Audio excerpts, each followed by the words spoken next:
शुद्धि जानी ज्ञानी गुणी मंडली आज अध्याय आलोचना को आपण मानक स्वागत जनाऊँ। आज मालिका वचन आलोचन आम आलोचना करने जाऊँगी। अच्युतानंद महापुरुष मालिकार लिखिं कलिजुग शेष जे दिल्ली सहर उपरे दिने विपद पड़ो। कहापाई दिल्ली सहर उपरे विपद पड़ो? विपद पकेवा लोक कि? आज मालिका वचन ये विषय में आलोचना करवा। ये विषय मालिकार पंचसख मैंने कौन लिखिं?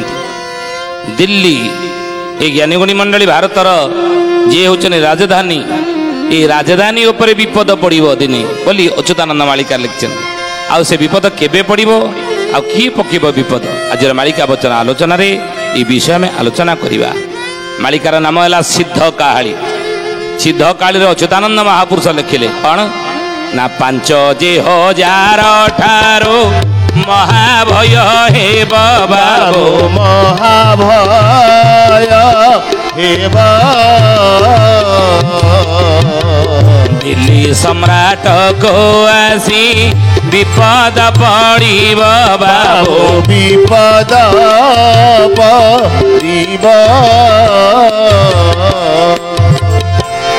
ज्ञानीगुणी मंडली हे शुद्धि जानी अतीत को जदि चली जावा ना, पुराण लोक को जदि जावा, अतीत को जावा, आपण माने जानी थिबे जेतेबेले कोनोसी गोटे राजा अन्य देश उपरे आक्रमण करंती तांगा राजधानी उपरे तांकर प्रथम लक्ष्य था। जे पर्यटन राजधानी की से दखल करी नाहंती से पर्यटन राज्य जयर अन्य राज्यर सबु किछि अंचल जय करते किंतु राजधानी की जय कर नथिबे, राजधानी की अधिकार कर नथिबे, ताले से संपूर्ण राज्य जय से करी नाहंती बोली जणा जाए। बुझिले? अपूरणीय अपूरणीय रही जाए तांकर राज्य जयर। जे कौन से राजा कौन से राज्य उपर आक्रमण कले राजधानी तांको कबल को आसी से राज्यर राजधानी कि जदि कबल रे नहीं नाहंती अख्तियार नहीं नाहंती ताले राज्य जय से करी नाहंती, संपूर्ण राज्य जय करता राज्य राजधानी की अख्तियार करना। तेणु से भारतर राजधानी हूँ दिल्ली। महापुरुष कहते 5 जे हजार ठारो महाभय हेब दिल्ली सम्राट को आसी विपद पड़ो। दिल्ली सम्राट उपरे दिने विपद पड़ो बोली अच्युतानंद महापुरुष मालिकार लिखिले। ये दिल्ली सहर कौन ना हस्तिना कटक जेबण भूई दिल्ली दरबार अटई सही। द्वापर जुगर जोटा हस्तिना कली जुगरे होउची एटा दिल्ली। द्वापर जुगरे पांडव माने जो हस्तिना राज्य रे राज्य शासन करुले रही धर्मराज युधिष्ठिर जो हस्तिना सिंहासन बसी राज्य शासन करुले से हस्तिना सिंहासन कली जुगरे तार नाम होउची कौन ना दिल्ली। से दिल्ली सहर ऊपर दिने विपद पड़ो बोली अच्युतानंद महापुरुष लिखिले। विपद केबे पड़ो? अच्युतानंद महापुरुष कहते कहले ये विपदटा केबे पड़ो? ये ज्ञानीगुणी मंडल शुद्धि जाने महापुरुष लिखिते मालिका केबे ना 5 जे हजार ठारो महाभय हे बाबो, महाभय हे दिल्ली सम्राट को आसी विपद पड़ी बाबो, विपद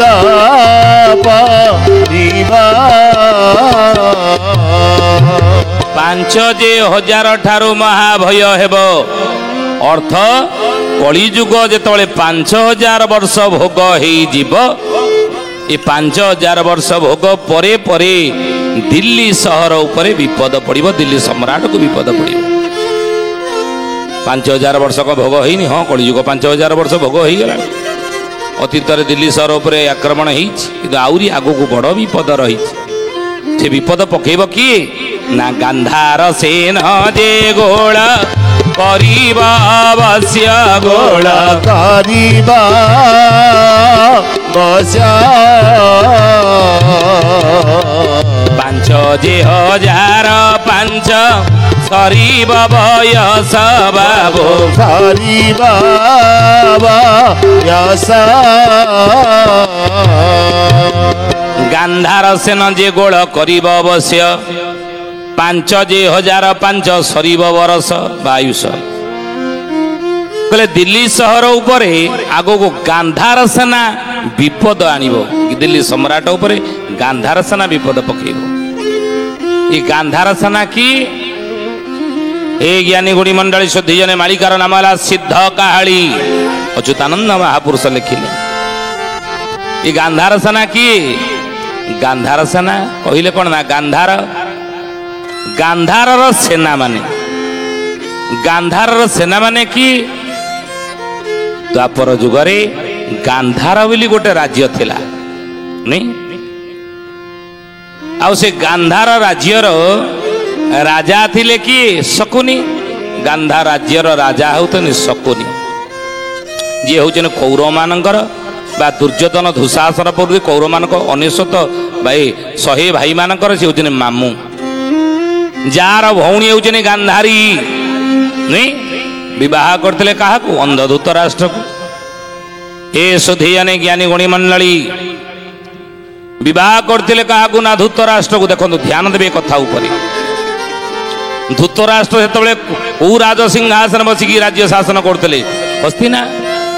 ହସ୍ତିନା ରାଜ୍ୟର ପଣ୍ଡୁ ମଲା ପରେ ପଣ୍ଡୁ ଏବଂ ଧୂତ ରାଷ୍ଟ୍ର ଇଏ ଦୁଇ ଜଣ ହେଉଛନ୍ତି କିଏ ନା ଅମ୍ବିକା ଅମ୍ବାଳିକାଙ୍କର ପୁତ୍ର। ୟାଙ୍କର ପୁତ୍ର ହେଉଛନ୍ତି ଅମ୍ବିକା ଏବଂ ଅମ୍ବାଳିକା। ସ୍ୱୟଂ ବ୍ୟାସଦେବଙ୍କର ଔରସରୁ ଏମାନେ ଜନ୍ମଗ୍ରହଣ କରିଥିଲେ ବୋଲି ମହାପୁରୁଷ ଅଚ୍ୟୁତାନନ୍ଦ ଜି କି ଏଇ ଜ୍ଞାନୀ ଗୁଣୀ ମଣ୍ଡଳୀ ସତୀ ଜାନି। ତେଣୁ ସେଇ ଅମ୍ବିକାଙ୍କ ସହିତ ସମ୍ପର୍କ ସ୍ଥାପନ କରି ଜନ୍ମ ହେଇଥିଲେ କି ବ୍ୟାସଙ୍କ ଠାରୁ ନା ଧୂତରାଷ୍ଟ୍ର ଏବଂ ପଣ୍ଡୁ। କିନ୍ତୁ ପଣ୍ଡୁ ଯେତେବେଳେ ଚାଲିଗଲେ ହସ୍ତିନା ସିଂହାସନ ଶୂନ୍ୟ ହେଇକି କ'ଣ ରହିବ ନା ବଡ଼ ଭାଇ ଧୂତରାଷ୍ଟ୍ର ହେଇଥିଲେ ମଧ୍ୟ କିନ୍ତୁ ହେ ଜ୍ଞାନୀ ଗୋଟେ ପଣ୍ଡୁ ରାଜା ହେଇଥିଲେ। ଜନ୍ମାନ୍ଧ ଥିଲେ ଅନ୍ଧ ଧୂତରାଷ୍ଟ୍ର। ତେଣୁ ସେ ଯେତେବେଳେ ହସ୍ତିନା ସିଂହାସନରେ ବସିଥିଲେ ମହାପୁରୁଷ କହୁଛନ୍ତି ଏପଟେ ଗାନ୍ଧାର ରାଜ୍ୟରେ ରାଜୁତି କରୁଥିଲେ ଶକୁନି। ଏ ଶକୁନି ପ୍ରତିଜ୍ଞା କରିଥିଲା, ସଂକଳ୍ପ କରିଥିଲା ଯେମିତି ମୋର ବଂଶ ସେଇ ହସ୍ତିନା ରାଜ୍ୟ ପାଇଁ ହସ୍ତିନା ରାଜାଙ୍କ ପାଇଁ ଆଜି ସମୂଳେ ବିନାଶ ହେଇଛି। ମୋର ଭାଇମାନେ ଆଜି ବିନାଶ ଯାଇଛନ୍ତି, ମୋ ରାଜ୍ୟ କ୍ଷୟକ୍ଷତି ଘଟିଛି। ମୋର କେଉଁ ଭାଇମାନେ ଆଜି ନାହାନ୍ତି, ସମସ୍ତେ ବନ୍ଦୀ ଗୃହରେ ରହି ଗୋଟେ ପରେ ଗୋଟେ ମରିଛନ୍ତି ହସ୍ତିନାର ବନ୍ଦୀ ଗୃହରେ ରହି। ତେଣୁ ମୁଁ ମଧ୍ୟ ପ୍ରତିଜ୍ଞା କରୁଛି ଯେଭଳି ଭାବରେ ମୋ ବଂଶ ନାଶ ହେଇଛି ସେଇଭଳି ଭାବରେ ମୁଁ ଏ ହସ୍ତିନା ସିଂହାସନକୁ କ'ଣ ନା ସିଂହାସନ ଶୂନ୍ୟ ରାଜଶୂନ୍ୟ କରିଦେବି। ଆଉ ସେତେବେଳେ ସଂକଳ୍ପ ନେଇଥିଲେ କି ନା ଗାନ୍ଧାର ରାଜ୍ୟର ରାଜା ଶକୁନି ଏବଂ ଏଇପଟେ ଆସି ଗାନ୍ଧାର ରାଜ୍ୟ ଛାଡ଼ି ଶରଣ ନେଇଥିଲେ ବା ଏଇଠାରେ ରହିଥିଲେ ହସ୍ତିନା ରାଜ୍ୟରେ। ଏ ଜ୍ଞାନୀ ଗୁଣୀ ମଣ୍ଡଳୀ ଶୁଦ୍ଧି ଜାନି ସେଇ ଗାନ୍ଧାର ରାଜ୍ୟର ରାଜା ଶକୁନିଙ୍କର କୂଟ ଚକ୍ରାନ୍ତ ଫଳରେ ଆଜି 99 ଭାଇ ଦୁର୍ଯ୍ୟୋଧନ ଦୁଃଶାସନ ପର୍ଯ୍ୟନ୍ତ 99 ଭାଇ ମାନେ ବିନାଶ ହେଇଥିଲେ। ଗାନ୍ଧାରୀ ପୁତ୍ର ମାନେ ବିନାଶ ହେଇଗଲେ। ଗାନ୍ଧାରୀ ଯେତେବେଳେ ପଛରେ ଜାଣିଲା ପ୍ରତିଜ୍ଞା କଲା, କହିଲା ମୁଁ ଆଜି ମୁଁ ଅଭିଶାପ ଦଉଛି, ତୁ ପ୍ରତିଜ୍ଞା କରିଥିଲୁ ମୋ ଭାଇ ହେଇ ପ୍ରତିଜ୍ଞା କରିଥିଲୁ ମୋ ବଂଶ ବୁଡ଼େଇବୁ ବୋଲି। ଆଜି ମୁଁ ତତେ ଅଭିଶାପ ଦଉଛି ଯେଭଳି ଭାବରେ ମୋ ହସ୍ତିନା ରାଜ୍ୟକୁ ମୋର ପୁତ୍ର ଶୂନ୍ୟ କରିଦେଲୁ, ମୋ ବଂଶରେ ମୋତେ ପାଣି ଦେବା ପାଇଁ ମଲା ପରେ କେହି ନାହାନ୍ତି, ମୋ ବଂଶ ବିନାଶ କରିଦେଲୁ, ଅଶାନ୍ତି ସୃଷ୍ଟି କରି ଭାଇ ଭାଇ ଭିତରେ ଝଗଡ଼ା ସୃଷ୍ଟି କରି। ତେଣୁ ମୁଁ ଆଜି ଗାନ୍ଧାରୀ ମୁଁ ତତେ ଅଭିଶାପ ଦଉଛି, ତୁ ଭାଇ ହେଲେ ମଧ୍ୟ ହେ ଶକୁନି ତୋ ରାଜ୍ୟରେ ସବୁବେଳେ ଗଣ୍ଡଗୋଳ ଲାଗି ରହିବ। ତୋ ରାଜ୍ୟରେ ଯେଉଁମାନେ ରହିବେ ଶାନ୍ତିରେ ରହିପାରିବେ ନାହିଁ, ସବୁବେଳେ ଅଶାନ୍ତି ତୋ ରାଜ୍ୟରେ ଦେଖାଦେବ। ଗାନ୍ଧାରୀ ଅଭିଶାପ ଦେଇଥିଲା କାହାକୁ? ଶକୁନି। ଶକୁନି କହିଲା ଏ ଭଉଣୀ ତୁ ମୋତେ ଅଭିଶାପ ଦେଲେ କ'ଣ ହେବ? ମୁଁ ଯେ ପର୍ଯ୍ୟନ୍ତ ମୋ ରାଜ୍ୟ ଥିବ, ମୋ ରାଜ୍ୟବାସୀ ଥିବେ, ସେ ପର୍ଯ୍ୟନ୍ତ ହସ୍ତିନା ଉପରେ ସବୁବେଳେ ଆକ୍ରମଣ ଆମେ କରୁଥିବୁ। ହସ୍ତିନାରେ କାହାକୁ ଶାନ୍ତିରେ ରଖିଦେବୁ ନାହିଁ। ଯିଏ ରାଜା ହେବ ତା ଉପରେ ହିଁ ବିପଦ ପଡ଼ିବ। ତେଣୁ ସେଇ ଶକୁନି ରହିଥିଲା କୋଉଠି ନା ଗାନ୍ଧାର ରାଜ୍ୟର ରାଜା ଶକୁନି। ମହାପୁରୁଷ ଅଚ୍ୟୁତାନନ୍ଦ ସେଇଥିପାଇଁ ମାଳିକାରେ କହିଲେ ସେ ଦ୍ୱାପର ଯୁଗରେ ଯୋଉଟା ହସ୍ତିନା ଥିଲା କଳି ଯୁଗରେ ଦିଲ୍ଲୀ, ଆଉ ସେ ଦ୍ୱାପର ଯୁଗରେ ଯୋଉଟା ଗାନ୍ଧାର ରାଜ୍ୟ ଥିଲା କଳି ଯୁଗରେ ସେଇଟା କ'ଣ ନା ଆଫଗାନିସ୍ତାନ କାନ୍ଦାହାର। ସେ ବର୍ତ୍ତମାନ ତେଣୁ ମହାପୁରୁଷ ସେଥିପାଇଁ କହୁଛନ୍ତି ଗାନ୍ଧାର ସେନା ଯେ ଗୋଳା କରିବା ଅବଶ୍ୟ ଗୋଳ କରିବା ବସା ପାଞ୍ଚ ଯେ ହଜାର ପାଞ୍ଚ ସରିବ ବରଷ ବାବ ସରିବା ରସ ତେଣୁ ଦ୍ୱାପର ଯୁଗରେ ଯୋଉମାନେ ଗାନ୍ଧାରର ସେନା ମାନେ ସେମାନେ ଯେମିତି ଗଣ୍ଡଗୋଳ ସୃଷ୍ଟି କଲେ ଆଉ ସେଇ ଗାନ୍ଧାର ସେନା ମାନେ କଳି ଯୁଗରେ ହସ୍ତିନା ଉପରେ ଆକ୍ରମଣ କରି କଳିଗୋଳ ସୃଷ୍ଟି କରିବେ।